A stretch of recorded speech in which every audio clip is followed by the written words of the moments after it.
Hi friends, మీరేం చేస్తున్నారు? నేనైతే తలకాయ మాంసం వండడంలో బిజీగా ఉన్నాను ఫ్రెండ్స్. ఇదైతే అంటే టిల్లుగాడు నేను ఈవినింగ్ వాకింగ్ అని చెప్పి వెళ్తే అసలు సగం దూరం వెళ్ళాం ఫ్రెండ్స్. అప్పటి వరకు కొంచెం కూడా మబ్బులు లేవు. ఫట పోసి పడేసింది అంతే వర్షం. గొడుగు ఉన్నా సరే ఆల్మోస్ట్ తడిసిపోయామనుకోండి. ఇంకా ఆ వర్షానికి ఇంకా నాకైతే ఖచ్చితంగా ఏదో ఒకటి తినాల్సిందే స్పైసీగా అనిపించి ఇంకా తలకాయ మాంసం తీసుకొని వచ్చాను ఇంటికి. ఇంకా చూసారు కదా, ఎమ్మీగా వండుతున్నాను.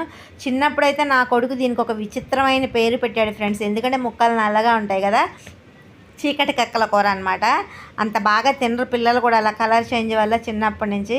ఇంకా ఆ చీకటి కక్కల కూర నేను ఈరోజు వండాను ఆశగా తెచ్చుకున్నందుకు. అసలు కర్రీ కూడా లేతగా ఎమ్మి టేస్టీగా అద్దరిపోయింది ఫ్రెండ్స్. నేనైతే కుమ్మి పడేశాను. Bye friends.